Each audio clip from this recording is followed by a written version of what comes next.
पार्थाय प्रतिबोधितां भगवता नारायणेन स्वयं व्यासेन ग्रथितां पुराणमुनिना मध्ये महाभारतम् अद्वैतामृतवर्षिणीं भगवतीं अष्टादशाध्यायिनीं अम्ब त्वामनुसन्दधामि भगवद्गीते भवद्वेषिणीं। नमोऽस्तुते व्यासविशालबुद्धे तुल्यारविन्दाय तपत्रनेत्र येन त्वया भारततैलपूर्णा प्रज्वालितो ज्ञानमयप्रदीपः प्रपन्नपारिजाताय स्तोत्रवैत्रैकपाणये ज्ञानमुद्राय कृष्णाय गीतामृतदुहे नमः। सर्वोपनिषदो भावो योक्ता गोपालनन्दनः पार्थो वत्ससुधीर्भोक्ता दुग्धं गीतामृतं महत्। वसुदेवसुतं देवं कंसचाणूरमर्दनं देवकी परमानन्दं कृष्णं वन्दे जगद्गुरुं कृष्णं वन्दे जगद्गुरुम्। श्री भगवान् उवाच प्रजहाति यदा कामान् सर्वान् पार्थमनोगतान् आत्मन्येवात्मना तुष्टः स्थितप्रज्ञस्तदोच्यते दुःखेष्वनुद्विग्नमनाः सुखेषु विगतस्पृहः वीतरागभयक्रोधः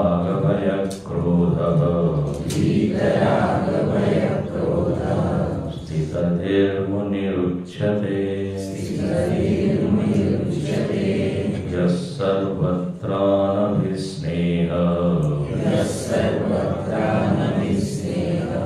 तत्तत्प्राप्य शुभाशुभम्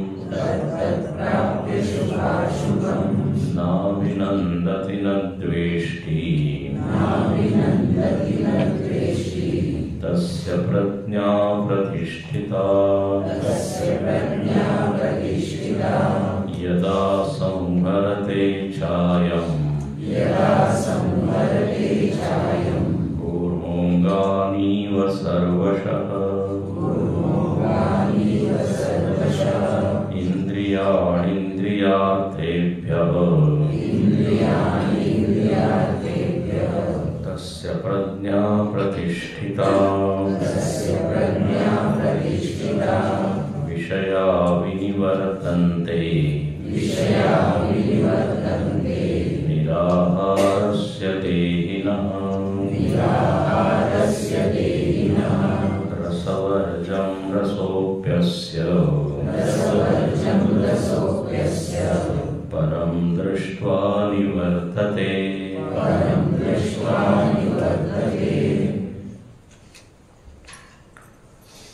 समाज में 4 प्रकार के लोग हैं: पामर, विषयी, साधक और सिद्ध। सिद्ध व्यक्ति का वर्णन यहाँ भगवान हम सब साधकों के लिए कर रहे हैं। साधक का आदर्श यह होना चाहिए। अध्यात्म की दृष्टि से मनुष्य जीवन में सर्वोच्च उपलब्धि यदि कोई हो सकती है तो वह यही उपलब्धि है कि कि हमारी प्रज्ञा बुद्धि तत्व में दृढ़ रूप से स्थित हो जाए। इससे बड़ी कोई उपलब्धि नहीं। और भगवान कहते हैं यदि ऐसा हो जाएगा तो आपके जीवन में अनेक गुण प्रकट होने लगेंगे। जैसे हम अपने शरीर को सजाते हैं और सुंदर बनने का प्रयत्न करते हैं, ऐसे ही ज्ञानी अपने अंतःकरण को सजाता है। बल्कि ये कहें कि उसके अंतःकरण में ये सौंदर्य सहज प्रकट हो जाता है। अलग अलग जैसे अलंकार होते हैं, आभूषण होते हैं, वैसे ये गुण है। भूषण ही किम प्रयोजनम, ऐसा लिखा है। यदि अपना मन इन गुणों से हम सजा लें तो ये बाहर के आभूषणों की कोई जरूरत है नहीं। सत्यम कंठस्य भूषणम, कंठ का आभूषण सत्य है। और शास्त्रम श्रोत्रस्य भूषण, कान का आभूषण क्या है तो बोले शास्त्र श्रवण। तो उसने अपने कान को सुंदर बनाया, खूब श्रवण किया, दीर्घ काल तक खूब श्रवण करना चाहिए। क्योंकि याद हमको बहुत कम रहता है, तो यदि कम श्रवण करेंगे तो कितना याद रहेगा। तो बोले जिसने खूब सुना है, श्रोत्री है वो, तो देखो ये आभूषण हो गया। जिह्वा का आभूषण स्मरण है, नाम स्मरण। हाथ का आभूषण दान बताया गया, हस्तस्य भूषणम दानम। हाथ केवल सोने के गहनों से सुंदर नहीं होता। ऐसा लिखा कि जो हाथ कभी दान नहीं देते या कुछ सत्कर्म नहीं करते वो शव के हाथ है। शव देखो इतना कठोर बोल दिया। तो इसलिए यहाँ पर हम लोगों के लिए बड़ा सुंदर ये उपदेश है। ठीक है, बाहर सजना है तो सजे, लेकिन मेन ध्यान इधर अंतर करना। और यहाँ देखिए सारा जोर जो है वो किसके ऊपर है? प्रज्ञा के ऊपर है। बार बार भगवान क्या होता है? तस्य प्रज्ञा प्रतिष्ठिता। बुद्धि यदि अच्छे ज्ञान से संपन्न हो तो बिल्कुल सब चीजें सद जाती हैं। क्योंकि सारा संचलन किससे हो रहा है? बुद्धि से हो रहा है। भगवान ने इसलिए सबसे ऊपर दिमाग को रखा है। बोले इसको संभालो तो सब चीज संभल जाएगी। लोग कहते हैं ना इसका दिमाग खराब हो गया है, पैसा देख के दिमाग खराब हो गया, पद देख के बुद्धि इसकी भ्रष्ट हो गई। अब आने वाला है श्लोक, बुद्धिनाशात् प्रणश्यति। इसलिए सबसे ज्यादा कीमती कोई चीज है तो वह बुद्धि। चाणक्य का उदाहरण मैं हमेशा देता हूं, कई बार जिन्होंने सुना होगा याद होगा। चाणक्य कहता है भगवान से, देखो बड़ा बुद्धिमान था ना चाणक्य, तो उसने कहा भगवान यदि आप हम पर नाराज हो तो आप हमारा धन ले लीजिए, पैसा ले लीजिए, वस्तुएं ले लीजिए, लेकिन मेरी बुद्धि मत लीजिए। बुद्धि यदि ठीक ठाक हो तो हम सब चीज वापस प्राप्त कर सकते हैं। इसलिए ज्ञान मार्ग में जो है ना ये विचार के ऊपर बहुत ज्यादा जोर दिया है। गुरु जी ने भी पुस्तक लिखी है, right thinking. Everything depends on your thinking. विचार प्रक्रिया ठीक हो, विचार की दिशा ठीक हो। देखो इंटेलिजेंट होना ही संपूर्ण क्या कहते हैं, उपलब्धि का कारण नहीं है। ये बड़े बड़े आतंकवादी बड़े बुद्धिमान होते हैं, मूर्ख नहीं होते हैं। कैसे योजना बनाना, कैसे अटैक करना। चोर भी तो बुद्धिमान तो होता ही है ना, पहले ही वो देख लेता है यदि मेरे को कोई पकड़ने आएगा तो किधर से भागूंगा। वो विमान में भी बैठते हैं तो पहले ही आपको दिखा देते हैं, 2 एग्जिट है, आगे हैं, पीछे हैं। तो देखो, विचार की बहुत ज्यादा भूमिका है। बुद्धिमान हो लेकिन बुद्धि की फिर दिशा भी ठीक हो। केवल बुद्धिमान होने से बात नहीं बनती। लोग बोलते हैं बड़ा ज्यादा ही स्मार्ट है। स्मार्ट शब्द में थोड़ा सा नकारात्मक था भी, चालाक है, उसको चालाक है। चालाकी के द्वारा आपको धोखा दे सकता है। तो चालाकी करने के लिए दिमाग तो है उसके पास। तो यहां पर कहते हैं भाई, दिमाग का प्रयोग उपयोग किसको जानने में करें, ये यहां मतलब है। तो बोले आत्म विषयक प्रज्ञा बनाए। ये तो जिसकी आत्म विषयक प्रज्ञा स्थिर हो गई, इसको हमने प्रमा शब्द बोला था। तो बोले उसमें एक से एक गुण व्यक्त होने लगते हैं। वो सहज ही असंग हो जाता है। सहज ही असंग, सहज ही वो सम रह पाता है। प्रयत्न करना नहीं पड़ता, क्योंकि आत्म तत्व जो है ना वो सम है। परिस्थितियां चाहे हो कैसी, और उसका ध्यान किधर है, पूरी तरह आत्म तत्व की। तो समत्व आ गया, असंगता आ गई, और तत्व में उसको इतना आनंद मिल रहा है, तो सहज ही वो कामना रहित हो गया। इच्छा क्यों? उसको विषय निरपेक्ष सुख मिल रहा है, विषय सापेक्ष नहीं,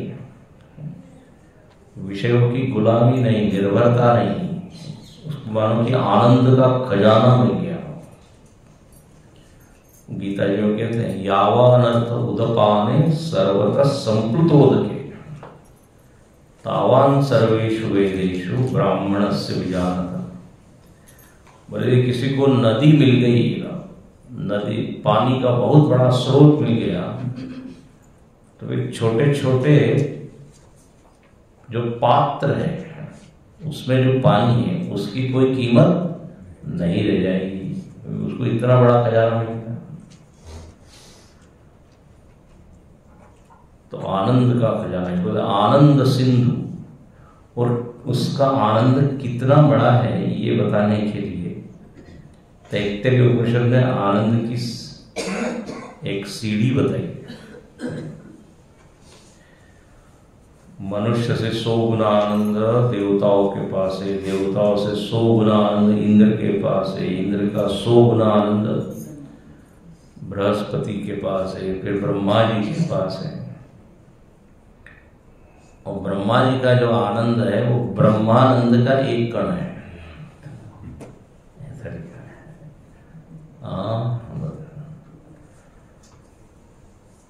यश्चित् सुरेंद्र वंदित पदो नूनम मनीषा मम। मनीषा पंचक में अंतिम में यत् सौख्याम बुधिलेश लेशत इमे शक्रादयो निर्वृता। बहुत ही सुंदर शंकराचार्य वर्णन करते हैं।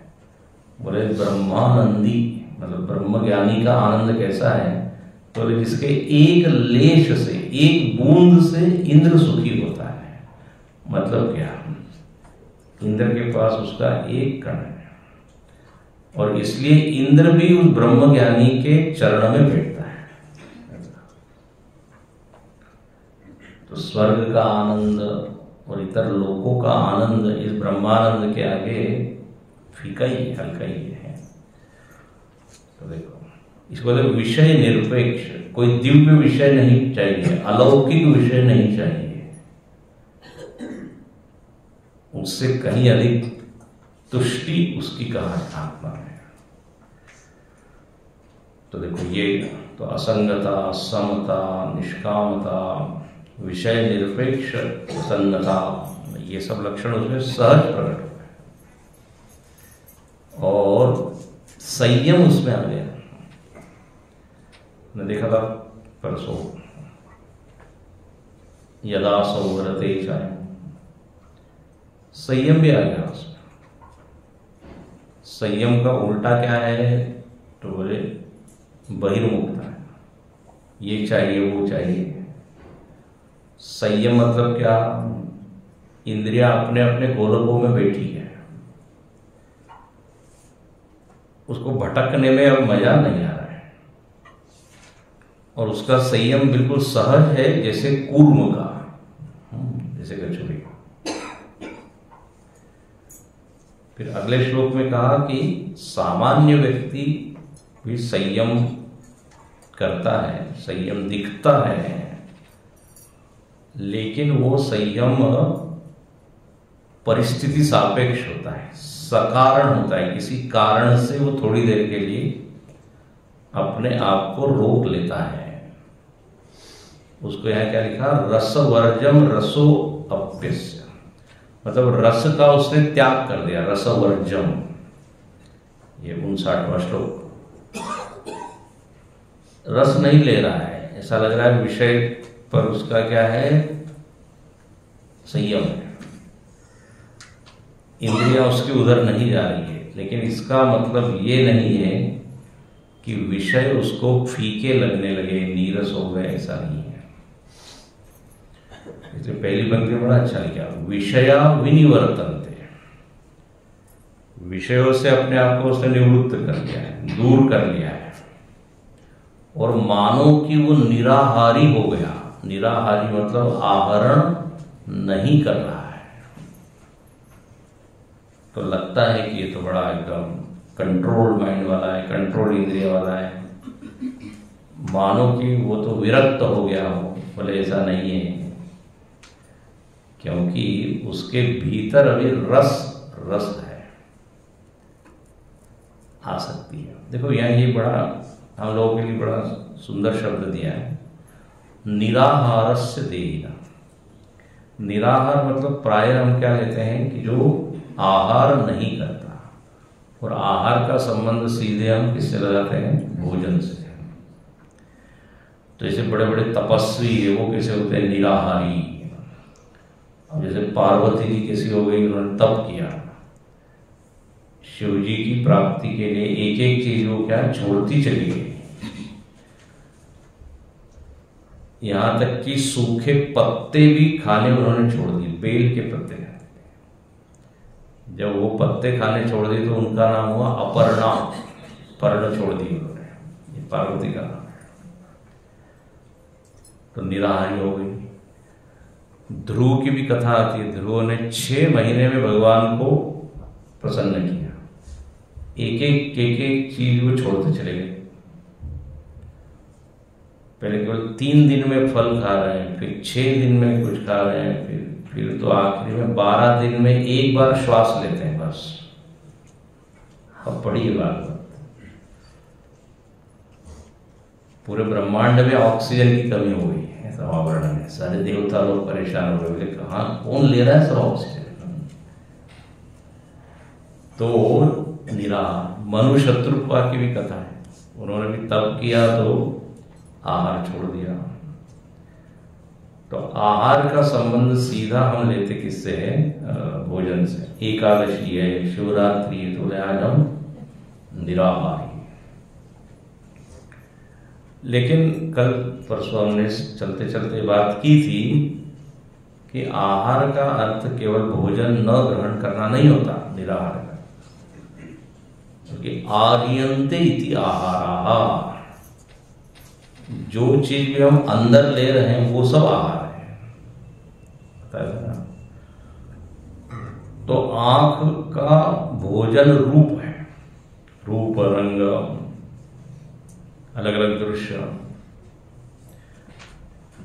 हमारी आंखें भूखी हो जाती है ना, एक कमरे में बैठे रहे, जरा बाहर निकलते हैं कुछ देखते हैं, उसको भोजन चाहिए।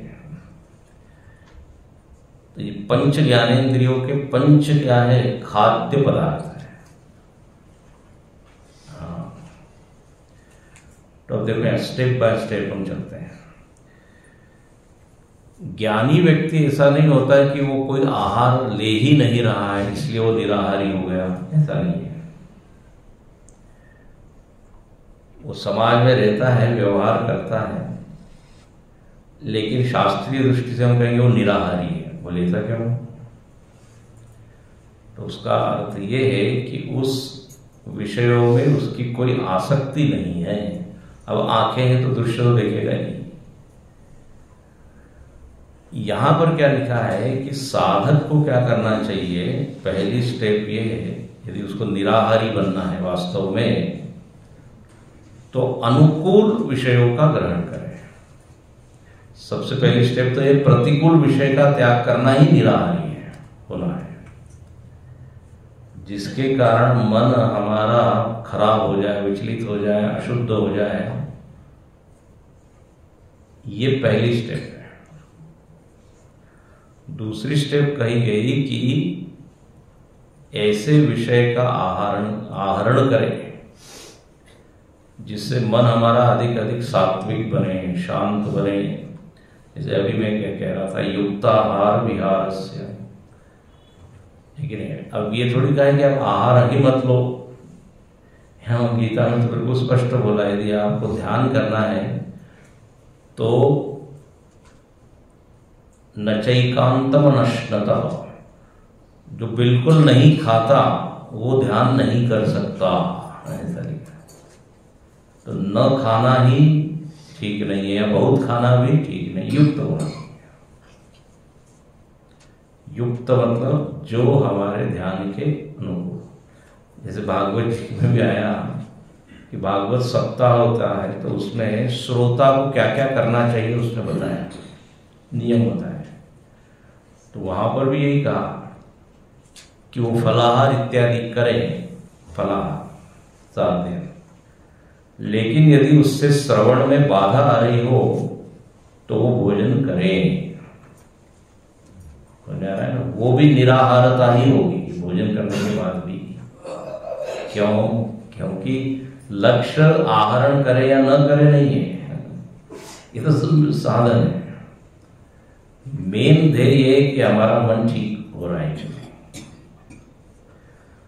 तो ध्यानानुकूल, ज्ञानानुकूल आहरण करें। अच्छा, अब यहां कहते हैं कि जो साधक होता है उसने ठीक है विषय को अनुकूल ही ग्रहण कर रहा है, अनुकूल विषय ही, लेकिन उसमें भी क्या करना चाहिए? उसमें भी सीमा करनी चाहिए। भले इतना ही हम ग्रहण करेंगे, आवश्यक विषय को ग्रहण करें, और उसमें भी कहते हैं कि मर्यादा हो, सीमा हो। समझ आ रहा है क्या? डॉक्टर ने कहा है कि खा सकते हैं, तो जितना हम कम खाएं उतना अच्छा है, उसमें भी कम है। उसको तो उपरामता, एक शब्द आता है उपरामता। तो यहां पर लिखा यह है कि विषय की गुलामी से छूटना है तो पहले प्रतिकूल को छोड़े, फिर अनुकूल को ले, फिर अनुकूल में भी सीमा करें। ये अच्छा। और यहां पे लिखते हैं कि यदि आपको रियल में इन विषयों से छूटना है तो बोले तभी होगा जब परम दृष्टवा निवर्तते, जब उस परमोच्च तत्व में आनंद आ जाएगा तो विषय अपने आप क्या हो जाएंगे? विनिवृत्त हो जाएंगे। यहां शंकराचार्य बहुत ही अच्छा लिखते हैं, बिना सम्यक दर्शन के ये जो रस है ना विषय का, ही जाता नहीं है। बिना सम्यक दर्शन मतलब बिना आत्मदर्शन के, वो आत्मा का आनंद जब तक नहीं मिलता तब तक विषय का ही आनंद हमको अच्छा लगते रहता है। प्रैक्टिकल रूप में हमने यही बताया था परसों कि जब तक ऊंचा आनंद हम नहीं अनुभव करें तब तक नीचा आनंद छूटता नहीं है। इसको शास्त्रीय भाषा में कहते हैं विषयों में हमने शोभन बुद्धि की हुई है कि ये विषय हमको सुख देने वाले हैं, या अनजाने में अपने भीतर एक बुद्धि बनी हुई है। तो जब तक ये बुद्धि बनी रहेगी विषय कैसे छूटेंगे? जब तक उसमें सुख बुद्धि बनी हुई है तब तक कैसे हो? सुख बुद्धि उसमें तभी छूटेगी जब बड़ी सुख वस्तु में सुख दिखाई देगा। एक विचित्र बात होती है, विषयों में सुख बुद्धि भी होती है और थोड़ी दोष बुद्धि भी होती है, लेकिन वो विषय छूटते नहीं। मतलब जैसे उदाहरण के लिए धूम्रपान व्यक्ति करता है ना, धूम्रपान, अच्छा शब्द बोल रहा हूं सुबह सुबह। अब धूम्रपान से वो विनिवृत्त कब होगा? जब उसको उसमें पूरी तरह दोष दिखाई दे। अब होता क्या है, अर्धांश में सुख दिखता है और अर्धांश में उसको मालूम भी है, उस पर लिखा हुआ भी रहता है, पढ़ता भी है वो, इंजुरियस टू हेल्थ। तो ऐसा नहीं कि वो मूड है, लेकिन शोभन बुद्धि सुख बुद्धि बनी होने के कारण अर्धांश में छोड़ता नहीं है। जब 100% उसमें दोष बुद्धि आएगी तो छूट जाएगा नहीं। अच्छा, फिर लोग जो उसको छुड़ाने के लिए दूसरी को रिप्लेस करते हैं, ये करो तो ये। गुरु जी कहते हैं चाय छोड़ी, तो चाय के बजाय क्या है, कॉफी, या फिर चाय छोड़ी तो बोले अब नहीं ब्लैक टी लेता हूँ, फिर ब्लैक टी को छोड़ दिया ग्रीन टी लेता हूँ। फिर उसमें भी अलग फ्लेवर होते हैं, वो फ्लेवर में आसक्ति हो रही है दूसरे। हम क्या करते थे, शोभन बुद्धि बनी रहती है, विषय बदलते रहते हैं, तो छूटेगी नहीं। बिना चाय के भी आनंद है, ये जब तक उसको अनुभव नहीं होगा तब तक चाय की गुलामी छूटेगी। साधारण उदाहरण, फिर वो डॉक्टर के डंडे से ही फिर छूट सकता है। अब आप यदि पिएंगे ना तो बस आप विष पी रहे हैं, यदि ऐसा वो कह देगा तो परम दृष्टवा निवर्तते। शोभन बुद्धि जब तक बनी रही, शोभन बुद्धि मतलब ये अच्छा है, सुख देने वाला है, तो यहां लिखते हैं कि बहुत ऊंची दृष्टि से बोल दिया, बोले ये सारे विषयों में रस तभी खत्म होगा जब आपको परम वस्तु में रस मिलेगा। शंकराचार्य सीधा लिखते हैं, बोले न असति सम्यक दर्शने रसस्य उच्छेद, यथार्थ ज्ञान हुए बिना ये आसक्ति का मूलोच्छेद नहीं होता। ले इसलिए तस्मात् सम्यक दर्शनात्मिकायाः प्रज्ञायाः स्थैर्यं कर्तव्यम। There is no option. बोले इसलिए व्यक्ति को आत्मज्ञान प्राप्त करके उस आत्मानंद का अनुभव भी करना चाहिए, यही कर्तव्यता है, यही करना चाहिए। There is no other option. नान्य पंथा अयनाय। विषयों से छूटना है तो भगवान में आनंद अनुभव करना ही पड़ेगा, उसके बजाय केवल विषय बदलते रहेंगे हम। चलो ठीक है, पहली स्टेज में एक बार सत्संग में आनंद आने लग जाए तो देखो फिर अपने आप दूसरे आनंद छूट जाते हैं कि नहीं तो वो बदलते रहते हैं। तो यहाँ ये बहुत ही प्रैक्टिकल बात उन्होंने कही और थोड़ा जोर दिया। बोले ये करने से हो जाएगा क्या, वो करने से, बोले नथिंग। विचार करो, विचार से आनंद प्राप्त, पहले निवृत्ति में ही आनंद प्राप्त करो, छोड़ो आत्मा की बात छोड़िए, थोड़े अकेले रहने में ही आनंद की जरा अनुभूति करो। हमेशा हमको कुछ न कुछ चाहिए ना, ये डिपेंडेंसी। तो ये जो उपवास करते हैं या एकांत में जाते हैं, ये क्या है, ये सब प्रोसेस है ना, प्रक्रिया है कि बिना विषय के भी हम आनंद में रह सकते हैं। आपको कहानी मालूम है ना उस व्यक्ति की, नदी के किनारे एक व्यक्ति रहता है, बड़ा मस्ती में रहता है, आनंद में बैठा हुआ है। कहाँ पे नदी के किनारे शिला है, पत्थर, एक व्यक्ति वहां रोज आता है स्नान करने, और वो देखता है कि वो बैठे रहता है।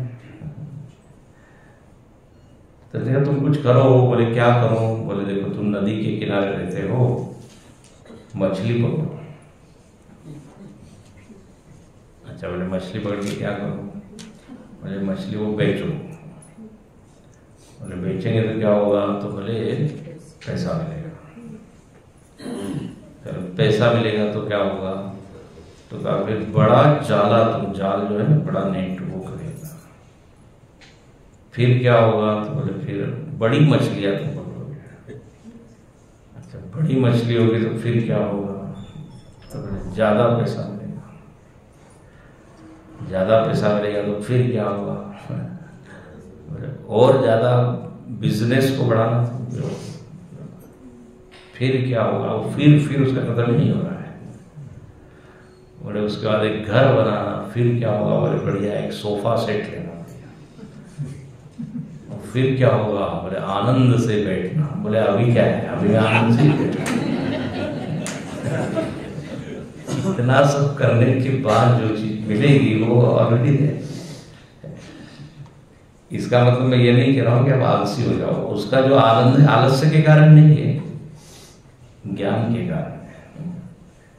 उदाहरण ये दिखाया जा रहा है उदाहरण से कि धन में ही सुख है, ये जो हमने नियम बना दिया है ऐसा है नहीं।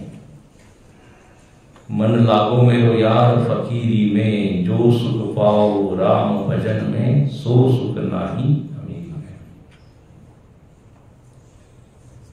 अकरणानी महाराज अच्छा कहते हैं, बोले जब तक ये नंबर 1 का सुख, ये आत्म सुख नहीं मिलता, तब तक ये नंबर 2 के सुख से हम काम चलाते रहते हैं। धन पर विषय डुप्लीकेट आनंद होते हैं, यह ओरिजिनल नहीं है। जीने के लिए कुछ तो चाहिए, लेकिन वास्तव में यदि आप हमको इन सब से छूटना है तो परम दृष्टवा निवर्तते हैं। बात समझ आ रही है? परम पर ध्यान जब तक नहीं देंगे तब तक ये छूटने वाली नहीं है। तो ऊंचे ऊंचे विषय में हम आनंद लेना शुरू करेंगे। सत्संग में आनंद ले तो स्तोत्र पढ़ने में आनंद ले, तो भजन गाने में आनंद ले, जप करने में थोड़ा आनंद मिलने लगे। ये डिस्कवरी है, ये खोज है। और जब इसकी सबसे ऊंची स्थिति क्या होगी? बोले हमको कुछ भी नहीं चाहिए। तो यहां पर ये ज्ञानी का लक्षण बताया, और साधकों के लिए साधना बताते, ये हो गया।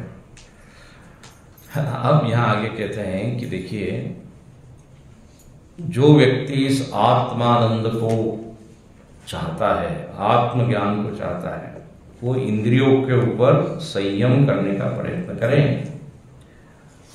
नहीं तो सब चीज बिखर जाएगी, सब चीज वेस्ट हो जाएगी। लेकिन यहां पर कहते हैं महाराज, ये एक दिन में होने वाला नहीं है। ऐसा नहीं कि आज हमने संकल्प किया कि हम कुछ नहीं खाएंगे, नहीं देखेंगे, तो कल से हो जाएगा। ऐसा नहीं होता। इसके लिए प्रयत्न की खूब आवश्यकता है। देखो यहाँ अगले श्लोक में क्या कहते हैं, यततो यपि कौन्तेय पुरुषस्य विपश्चितः इंद्रियाणि प्रमाथीनि हरन्ति प्रसभं मनः। यततो यपि कौन्तेय पुरुषस्य विपश्चितः इंद्रियाणि प्रमाथीनि हरन्ति प्रसभं मनः। तो किसी ने भगवान से कहा कि भगवान मैं प्रयत्न कर रहा हूं संयम को बढ़ाने का, अपनी गलत आदतों से मुक्त होने का, लेकिन मुझे सफलता नहीं मिल पा रही है। तो भगवान ने कहा करते रहो, लगे रहो। क्या है लगे रहो? मैं नहीं बोलता, साधक भाई लगे रहो। यततो ही अपि कौन्तेय, हे कौन्तेय, बात ऐसी है कि ये कोई ऐसा बाएं हाथ का खेल नहीं है, थोड़ा सहज नहीं है कि चुटकी बजा के हो जाएगा। यहां लिखते हैं विपश्चितः, विपश्चित लोग भी प्रयत्न बहुत करते हैं तब जाके उनको थोड़ी सी सफलता मिलती है। विपश्चित मतलब क्या लिखते हैं? मेधा विना अपि। सामान्य व्यक्ति की बात छोड़िए, मेधावी लोग भी खूब प्रयत्न करते हैं तो भी वो फिसलते हैं, तो भी वो गिरते हैं। तो इसलिए ऐसा मत समझो कि एक दिन में हो जाएगा। मेधा विना अपि विपश्चितः अपि, प्रयत्न कर रहे हैं, यततः आलसी नहीं है, पूरे उनके जीवन में मेहनत है, लक्ष्य को सामने रखा है, बोले हमको करना है।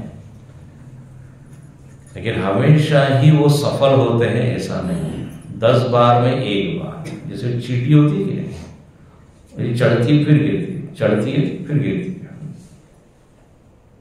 लेकिन वो प्रयत्न करते रहते। इसलिए महर्षि पतंजलि जी योग सूत्र में कहते हैं सतु दीर्घ काल नैयंतरेण सत्कार सेवितो दृढ़ भूमि।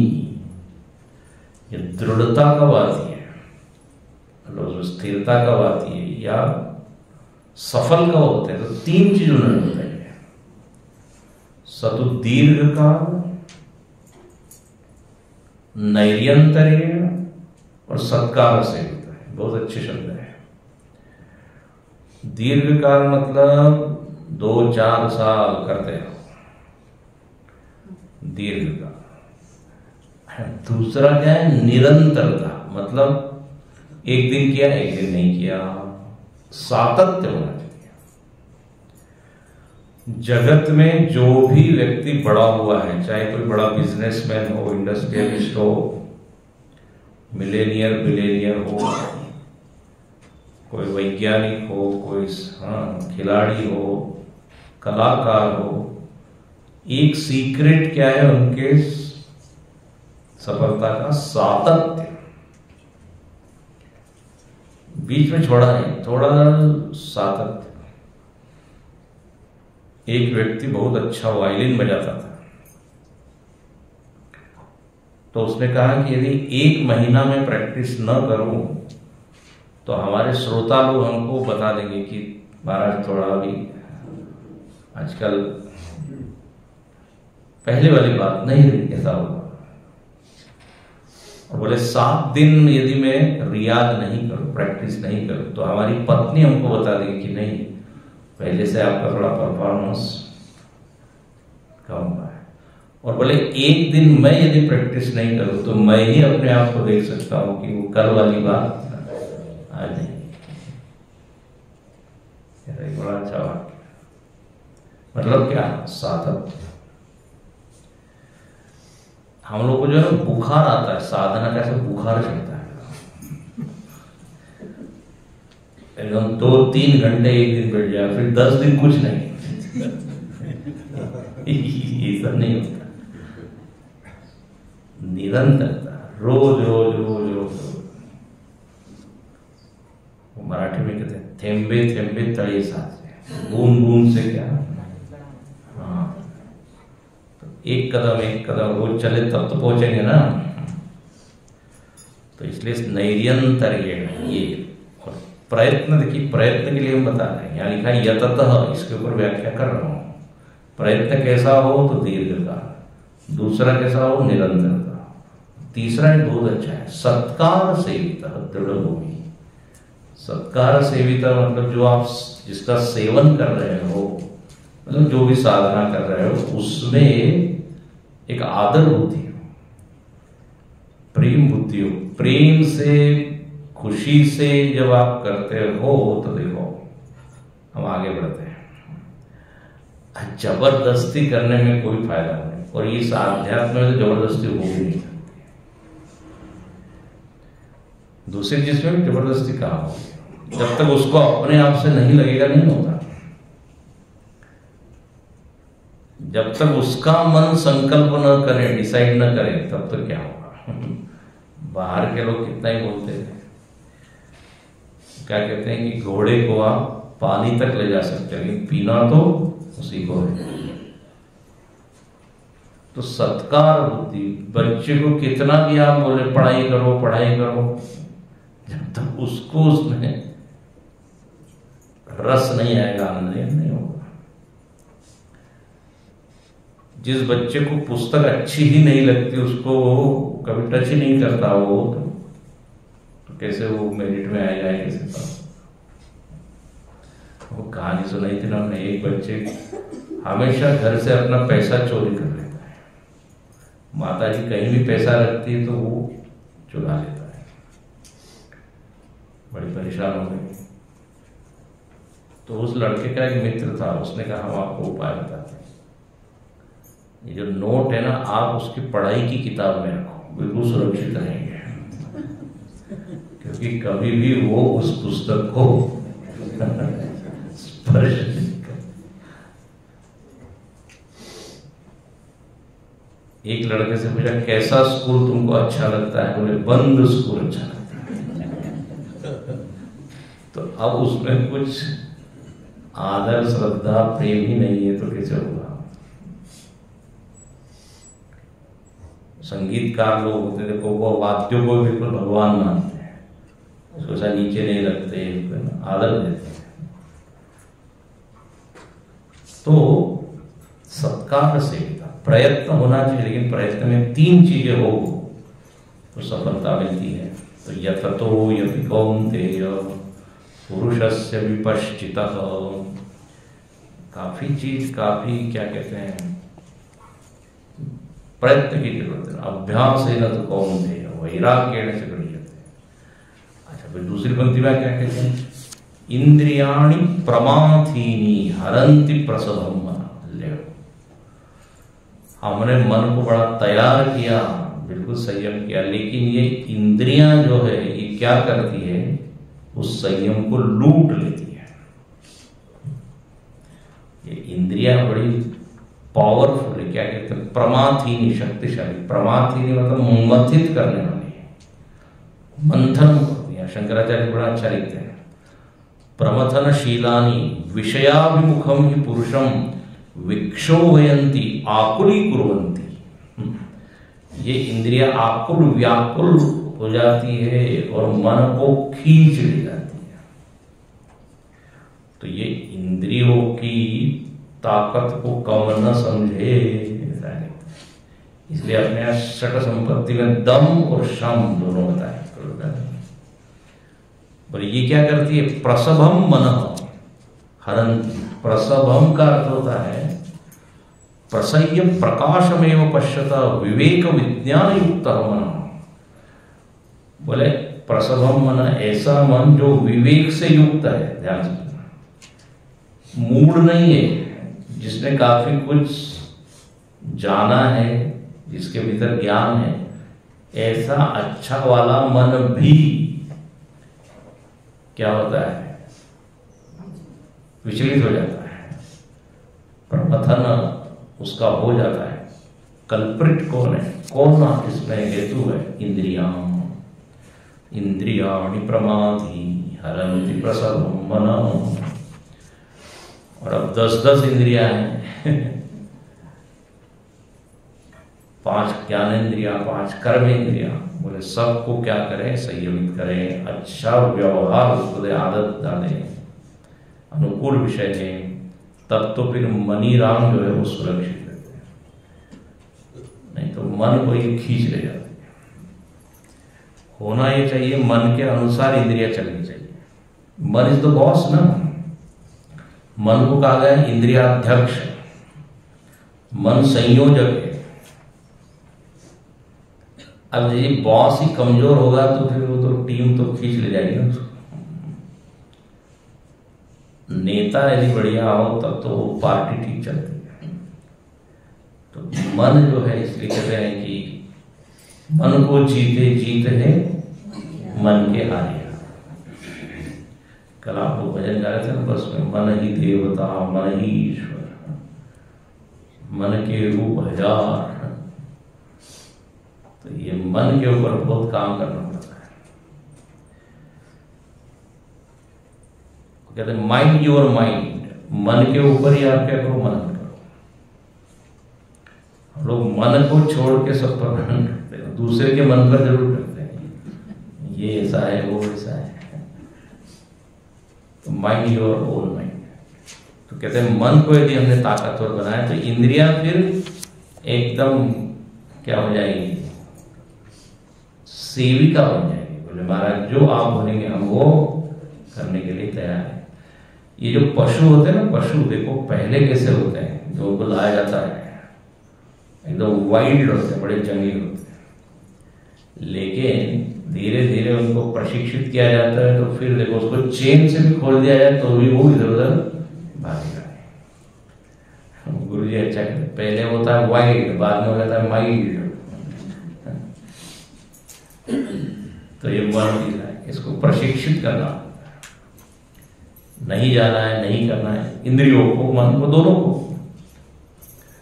वो अकबर बिरबल की कथा है कि वो अकबर ने एक बार अकबर रोज नवीन नवीन चुनौतियां देता था, प्रश्न रखता।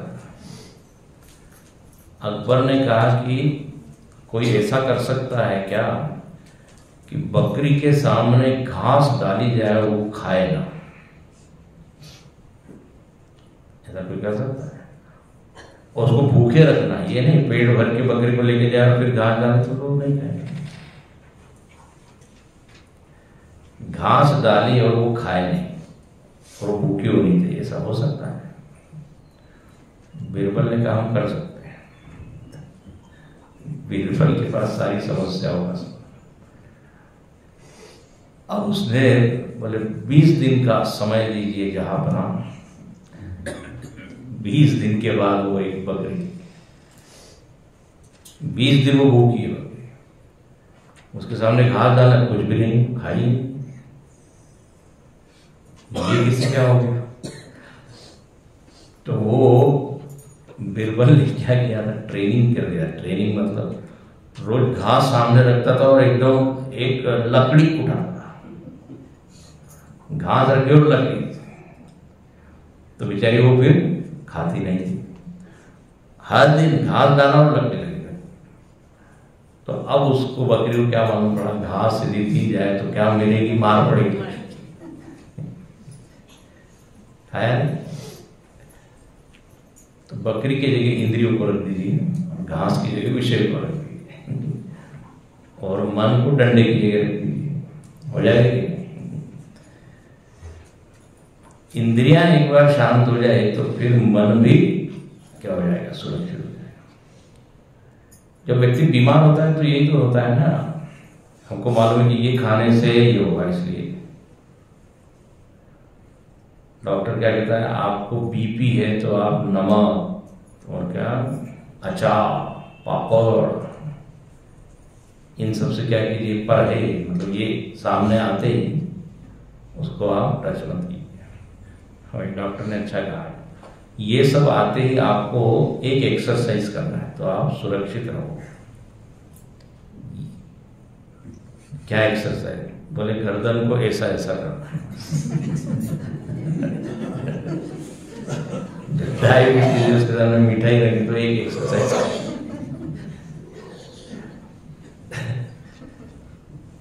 3 बार ऐसा करना है दिन में।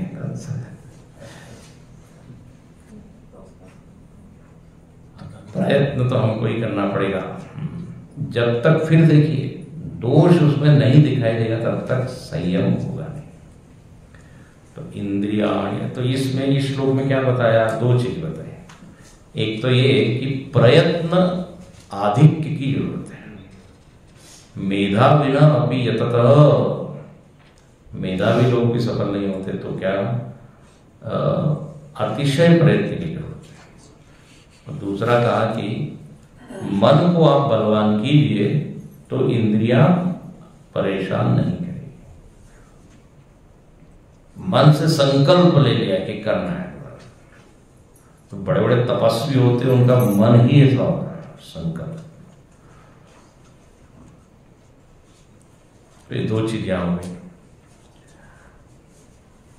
अब यहां कहते हैं कि चूंकि ये इंद्रियां मन को परेशान करती हैं, इसलिए इंद्रियों को क्या करें, संयमित करें ना। तो इसलिए तुरंत अगला श्लोक यहाँ 61वां जो श्लोक है उसी से जुड़ा हुआ है। और वो क्या कहते हैं भगवान, देखिए, तानि सर्वाणि संयम्य युक्त आसीत मत्परः वशे हि यस्येन्द्रियाणि तस्य प्रज्ञा प्रतिष्ठिता तानि सर्वाणि संयम्य युक्त आसीत मत्परः वशे हि यस्येन्द्रियाणि तस्य प्रज्ञा प्रतिष्ठिता। बोले तस्य प्रज्ञा प्रतिष्ठिता, बोले कस्य प्रज्ञा प्रतिष्ठिता, किसकी प्रज्ञा प्रतिष्ठित है। देखो प्रतिष्ठा शब्द समझना, प्रतिष्ठा मतलब स्थिर होना। प्रतिष्ठा मतलब जो हिंदी में आते हैं वो नहीं, प्रतिष्ठा का प्रश्न है। प्रतिष्ठा तो क्या होता है, यश कीर्ति इत्यादि, वो अर्थ नहीं है। प्रतिष्ठिता मतलब उसकी प्रज्ञा स्थिर। किसकी प्रज्ञा स्थिर होती है, तो बोले वशे ही यस्य इंद्रियाणि, यस्य इंद्रियाणि वशे, जिसकी इंद्रियां वश में है। हाँ, तो जब वश में इंद्रियों को कैसे करें, तो सूचना थोड़ी अच्छी है, कंट्रोल करो कंट्रोल करो, but main thing is how, कैसे। अब पहली पंक्ति में क्या लिखा, तानि सर्वाणि संयम्य युक्ता, बोले उन सारी इंद्रियों को तुम कंट्रोल करो जो इंद्रियां मन को क्या कर रही है, गिरा रही है। ये हो गया। लेकिन बोले कैसे, अच्छा वो ज्ञानी कर लेता है, इसलिए यहां पर लिखते हैं तानि सर्वाणि संयम्य युक्त आसीत, वो सारे इंद्रियों को वश में करके रहता है। देखो अर्जुन का प्रश्न एक आया था ना, उसमें भी आसित आया था क्या, कैसे वो बैठता है, कहाँ आया था, कौन से प्रज्ञस्य कामनाया समाधिस्तस्य केशव स्थितधि किं प्रभाषेत किमासीत, कैसे बैठता है वो, तो ये इंद्रियों को संयमित करके बैठता है। ये देखो भगवान जो उत्तर दे रहे हैं ना, प्रश्न के अनुसार ही दे रहे हैं, ऐसा कुछ भी नहीं बोल रहे।